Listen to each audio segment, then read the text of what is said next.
no sound in the comments. So, oh, okay, working on the sound.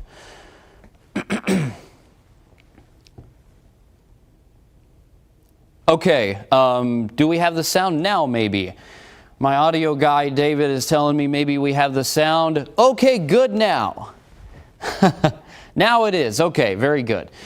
Yeah, okay. So I was just a talking head there for just a second. He couldn't even hear anything. But yeah, we're live here on Facebook, talking the tropics. I'm Action News Jack's meteorologist, Corey Sima, and maybe you've seen something like this on social media today, maybe even yesterday. We're going to be talking about the tropics. This is meant to be interactive. So when you watch your weather person on TV, they aren't talking back to you. They're talking at you.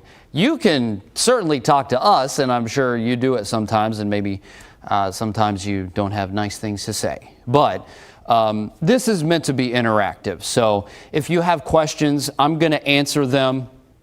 And yeah, so Johnny just said, drop that tropics knowledge, Mr. Sima.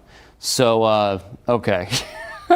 All right. So we have two systems that are about to move into the Gulf of Mexico. And one of them is a tropical storm. One of them is a depression. And the depression doesn't have a name yet. It is going to get a name, if not later today, then very soon. I would expect it tomorrow and Sunday at the latest. But these are the cones of uncertainty, the cone of both of the storms. This one is for Laura, and this one is for Tropical Depression 14. And I'll talk about where they are here in just a second. They are a long distance apart right now. One's moving into the Caribbean, and one is about to leave the Caribbean on the opposite end. So it is very important that you and we talk about everything when we talk about images like this, because it's really easy to just look at this and say, oh, I see the cone and I see this cone. They are really close together and right next to each other. But we have to remember the timing. The timing is very important. So here is Tuesday at 2 p.m. So, you know, we're projecting outward. This is a few days down the road. Tuesday, 2 p.m., Laura is expected to be a Category 1 hurricane. Now we're going to move over here to Tropical Depression number 14. This is the position forecasted Tuesday at 2 p.m. That's a long distance, okay?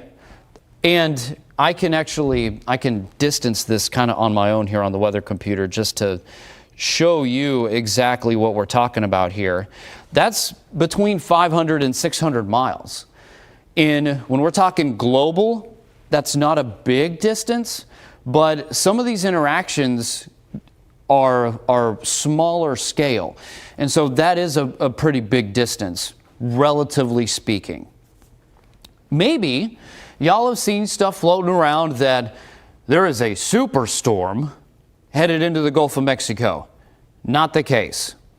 These will be close enough that they could interact with each other. They are not simultaneously making landfall along the Gulf Coast. Like I was mentioning, this is Tuesday at 2 p.m. This is Wednesday at 2 p.m. This spot right here where we're about to have landfall of Laura, somewhere from Louisiana over to the Florida Panhandle. So there's about a day's difference here when we actually have landfall occurring. So one of the things that we have to do in television is make sure that the message is clear.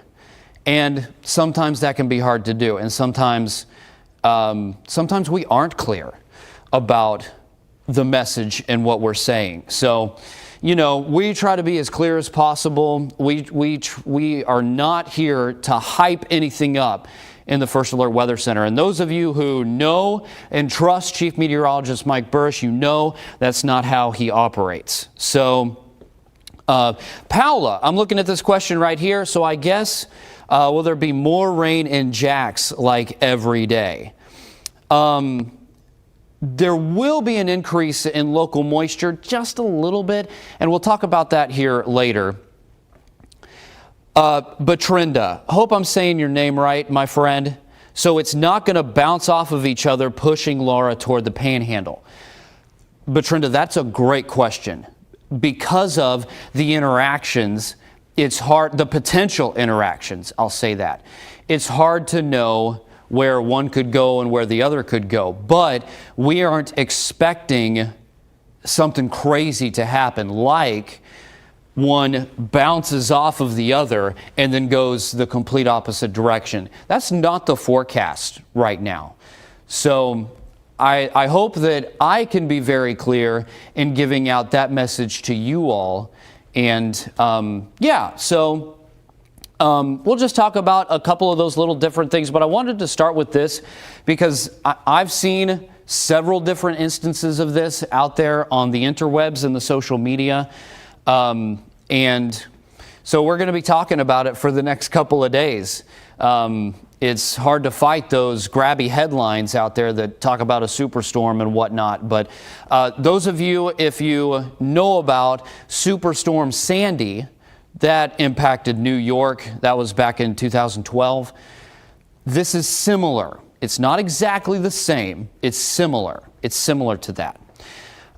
Brandy, okay, so is it going to hit Fernandina Beach area?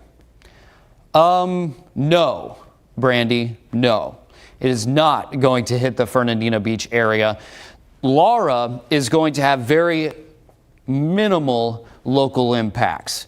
Because of the track, because it's well to the west of Northeast Florida, given the current forecast, it is going to increase the onshore wind a little bit. We'll start to see that effect on Sunday, but it just means a little bit more rain and a little bit more wind. There will be a moderate to high risk for rip currents out at the beach, so that is important. DJ Jazzy, will it impact Puerto Rico? Yes, and that's a great question, DJ. We're going to go ahead and hop into the individual track here. So this is the track for Tropical Storm Laura. Right now it has winds at 45 miles per hour. It is located in the western Atlantic. So Jacksonville is right there at the top. I kind of took it away there when I put it into play mode. But Laura is still a long way away from the U.S. These are the Lesser Antilles when we get down to St. Lucia, and there is Puerto Rico. So the track has Laura moving basically right over Puerto Rico, unfortunately. And it is a tropical storm, winds 50 miles per hour. There's no such thing as just a tropical storm, because tropical storms and Category 1 hurricanes can still produce serious and devastating storm surge. So unfortunately, this is headed toward Puerto Rico. High winds, heavy rain. There will be land interaction here too. Whenever tropical systems move over land, you lose one of the primary ingredients for hurricanes and tropical storms, which is warm water. So we'll have to watch and see what, there's Puerto Rico and Hispaniola, which is the Dominican Republic and Haiti. We'll have to see what those land areas actually do to this tropical system as it moves to the west and northwest. There is Cuba potentially being impacted on Sunday. Starting in the afternoon, we roll it forward into Monday. This is when it passes through the Florida Straits. That's the water area between Cuba and South Florida and the Florida Keys. And then it moves into the Gulf of Mexico Monday into Tuesday. This is when the forecast has it becoming a Category 1 hurricane. And there it is, Tuesday at 2 p.m., winds 75 miles per hour. You need 74 to be a hurricane. And landfall anywhere from about Lake Charles, Louisiana, all the way over to the Florida Panhandle. So that's the cone of uncertainty. Impacts can still reach beyond where exactly you see the cone. And it's really easy for us to say, oh, we're out of the cone, we're good. That's not always the case. In this case, the local impacts have never been serious, and given the current forecast, they still aren't. So in this case, we can kind of breathe a sigh of relief, at least for right now. The peak of the hurricane season, though, is still upon us. Rodney just saying, and DJ, Glad I could help with that. Hope that made sense. Rodney just said something that is 100%. I suggest everyone watch Mike's weather page on Facebook. Oh, actually, that may actually be another Mike. Everyone should pay attention to Chief Meteorologist Mike Burrish, who works here, because he's the best. He's been here for about 20 years, and he knows what he's talking about. And he's great to work for. I mean, I won't go all into that, but Jessica says hi from St. Augustine. Dakota, remember Hurricane Matthew was only supposed to be a Category 3 when it hit Florida's Panhandle. It stirred and created a Cat 5. And Dakota, that's a great comment. I'm glad you bring that up. As technology progresses, you know, our phones get faster and cooler and whatever. Technology that we use for the weather also gets better too, and we are given the capability to better forecast and predict. And the National Hurricane Center down in Miami, the National Hurricane Center is the entity or the group that actually puts out these cones that you see, the forecast tracks. And as technology gets better, we get better and better with the track. We have a pretty good idea of where it's going to go. The intensity is something we are still learning about, and you know, I use the word struggle. I don't want to lose all of our credibility, but Hurricane Michael is a perfect example. In 2018, it was in October, when the first forecast came out for Michael, it had it as a tropical storm making landfall, maybe a Category 1. It was a Category 5. So when you see the cones here, it's also important that you don't get hung up on, and that we don't get hung up on, oh, it says it's going to be a Category 1 on Tuesday at 2 p.m. Water's really warm here in the Gulf of Mexico. And Chief Meteorologist Mike Burrish has actually talked about the fact that these may be late bloomers. They may take a while to actually develop and strengthen and then turn into really meaningful, serious, and devastating storms. But one of the things that we really try to avoid as meteorologists is to have you guys say, oh, this came out of nowhere. Oh, this was like a surprise. When we hear that, that means we didn't do our job adequately. And we've been talking about these tropical systems for at least about 5 days. So the goal is for you to be prepared and to be informed. And we don't want you to be surprised by anything. That's our goal, ultimately, when it comes to stuff like this. Something else that I want to talk about here, and first off, this is the earliest L named storm. So just a little bit of history here briefly. We won't go on this long if this will load. There we go. Laura is the earliest 12th named storm, and a lot of the storms we've had this year are the earliest fill in the blank named storm. The Atlantic Basin on average has 12 named storms a year, and we're already there. It's like the next to last week of August, and we're already at our yearly average for named storms for the Atlantic Basin. The previously earliest L named storm was Luis, August 29th, 1995. So we beat it by over a week. When Tropical Depression 14 becomes a named storm, that is going to be the earliest M named storm. So we're just kind of making history here with what we knew was going to be an active season, and these are the two. TD14, again, should get a name here within the next 24 hours. Let's see. Elizabeth, is it going to come up the coast toward New York by any chance? Elizabeth, no. This does not look to be a New York thing. Jessica, thank you for always keeping us updated. Jessica, that's why we're here. You know, we hope we can keep you informed and prepared so you can make the right decision to help protect you and your family. Glenda, what could possibly happen with two in the Gulf at the same time? Has this happened before? It has, there have never been two hurricanes in the Gulf at the same time. It has never happened. Back in 1933, long time ago, we had, it was a hurricane and a tropical storm in the Gulf at the same time. And so kind of weird sciencey stuff that we're going to get into here. This is the Fujiwara effect. Fuji what? Fujiwara. It's where, and I'm actually going to roll this forward and stop it and then bring it back. So, Fujiwara is where you have two areas of low pressure that are close to each other, and then they just kind of do weird things. So they can pinwheel around each other. One can actually absorb the other and become the dominant one. That's probably where you've heard the superstorm moniker thrown out, which is not our forecast, not expected to happen.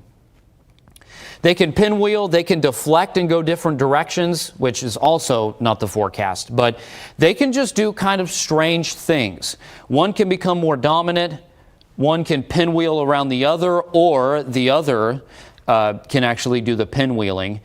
This is not the official forecast right now, and I'm going to show you why. So this is just one scenario that we are looking at. This is one computer model, if you will, that we have here in the First Alert Weather Center. And this is Laura. This is Laura moving across Hispaniola and Cuba, past the Florida Straits into the Gulf of Mexico. And then the yellow X is Tropical Depression 14 down in the Caribbean, which is also going to move into the Gulf. And like I mentioned earlier, these get relatively close together if you're looking at the entire globe, but there's still a decent amount of distance between these two. So here is what this one scenario has happening. Watch the red X, okay? The red X moves to the north, and the yellow X just kind of moves inland over Texas and goes away. So all of the scenarios right now do not have a superstorm happening. They don't.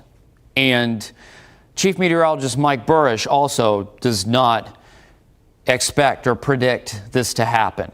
This doesn't look like a Fujiwara effect here. And I'm going to pull this back here because this is not our forecast in the First Alert Weather Center. And also, using the Fujiwara effect, these will not combine to become a megastorm. And it can be at times used for fear-mongering. That is not why we're here in the First Alert Weather Center. So my Facebook stream crashed here. I had to refresh it here. For those of you writing in, if you have comments or question. Bertrenda, can 14 push Laura toward the panhandle? That is, it's not out of the realm of possibility. It's not the forecast right now. And I'm going to bring the tracks up again here. And landfall for Laura, part of the panhandle is in the cone. Landfall could occur anywhere from about Panama City to Lake Charles, Louisiana, basically with the center line here very near New Orleans. So part of the Florida panhandle, I guess, is still in play, contrary to what I just said. But we are expecting, this track has been shifting to the west and to the west as we get new tracks into the First Alert Weather Center.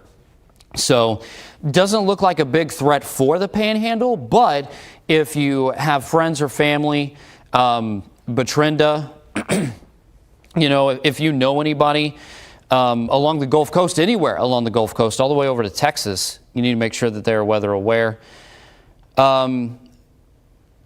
Meserve, I hope I'm saying your name right, my friend. Do we need to prepare for this or just relax?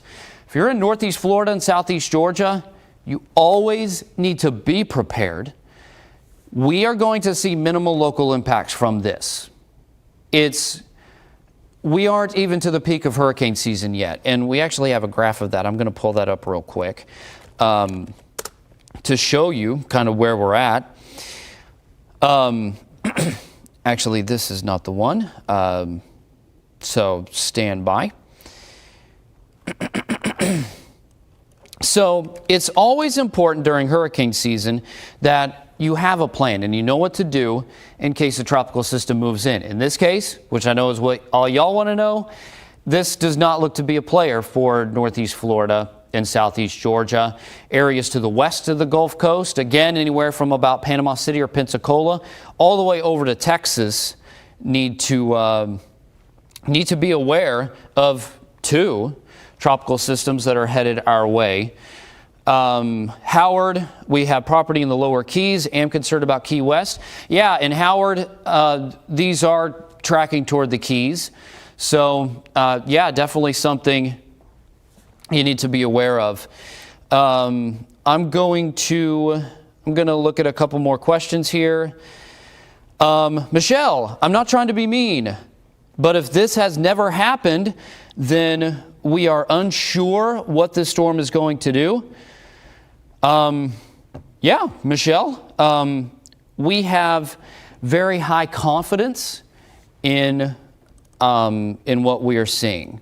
So these are the forecasts, and we have very high confidence that this is what is going to happen. Mother Nature is in charge, and Mother Nature sometimes does things that are unexplainable in the moment and that were not predicted. That happens some of the time, not all the time. I would venture to say rarely. I have been a meteorologist professionally for less than 10 years. So there is still a lot that I haven't seen personally with my own eyes, but we have very high confidence in this forecast. So you should too, even though, yes, this is something that we haven't ever seen before. If we have two hurricanes in the Gulf at the same time, that would be the first time that it happens. And, you know, the timing gets a little wonky here. We have a hurricane Monday at 2 p.m., and then we have one here Tuesday at 2 p.m. So there may be some overlap, but we have very high confidence in this forecast, so I hope you all can too. Some new comments here. Burke, I'm in Denver, praying for y'all. NOLA is my home. Burke, appreciate that. And then Patrick, what about Seminole County? Patrick, they're in Seminole County. You're closer to where we could see some potential impacts from this storm, especially Laura. But actually, never mind. Seminole County by Orlando, no. Seminole County's impacts would be very similar to what we see here. An enhanced east wind. It'll be breezy. There will be waves of scattered showers and thunderstorms, but no, this is going to be far away from Orlando, Seminole County, I-4, and I-95 even as well. So, Gabe, do I surf? Gabe, I don't surf. I like to boogie board. I know that sounds kind of lame. Eventually, I am going to learn to surf someday. Boogie boarding is a lot of fun for me. Rodney, is there anything going on with the third one out there? I know it was just a wave not long ago. Rodney, great question. We'll talk about that and then just kind of wrap this up here. So, what we have mainly been talking about, Tropical Depression 14. This is a wide view of the Atlantic Basin. Here's the United States, Mexico, Central America, and South America. Jacksonville, we have it there labeled, and then the Atlantic. And we have our two, Tropical Depression 14 and Tropical Storm Laura, and then we have this other area to watch. It has moved off the west coast of Africa, long way away. I mean, I could actually drag the arrow out here and show you guys. This is a long way away. We're talking thousands of miles. Wow. It is, look at there. It's about 4,000 miles away from Jacksonville. You can see the arrow curve too. That's kind of simulating the curvature of the Earth. So it's a long way away. I've just talked for a long time, all to say what I have seen with this right now curves it out over the open ocean. It depends on the Bermuda High, which is out here. And over the coming days, we're going to know where this thing is going for sure. Right now, I'm favoring a curve out over the ocean, but we're going to watch it here over the coming days. Bottom line, like I said, we can't let our guard down. We're getting toward the end of August. The peak of the hurricane season is September 10th. So you got to have a plan and make sure you know what to do. Mike says, you're the coolest guy on Fox 30. Well, Mike, I appreciate that. And Sean, yeah, question is, what's next? Yeah, and that's kind of what I was just hitting on earlier. There's going to be some quiet time here. We have Laura that's going to move up, and 14 that's going to move up into the Gulf over the next few days. And then things will be pretty quiet. You know, we'll be tracking this one, but again, September isn't even here yet, and we have already had 12 named storms, and the predictions are that we're going to have more than 20. So we still have a long way to go, and again, I'm not trying to be a doomsday predictor or sayer here, but just have a plan. And I heard this was the beginning of hurricane season. We'll worry about something when there's something to worry about. And again, if you are along the Gulf Coast or you have family or friends there, this is something to prepare for. Northeast Florida, Southeast Georgia, we need to prepare, but not for these. So I think that's a good note to leave it on. We are going to have an updated track on Laura at 11 p.m. We'll be on CBS 47 and Fox 30, and we'll be on Fox 30 starting at 10 o'clock with our regular newscast, and I will be getting those tracks in pretty quick. We'll see if Tropical Depression 14 actually gets upgraded. So those of you who joined us here, thanks a lot. You know, I mentioned this at the beginning. I hope that we can help inform and help you prepare. We are not here to scare. We're here to help you prepare so you know what is going on. Be careful about what you see on social media. Know who you can trust. And you can trust us in the First Alert Weather Center. So y'all have a great evening. Enjoy your weekend. Keep an eye to the sky, especially tomorrow and Sunday afternoon for local thunderstorms in Northeast Florida. We're watching the tropics, and I'll have the latest for you at 10 o'clock and 11 o'clock on Fox 30 and CBS 47. So we'll see y'all then.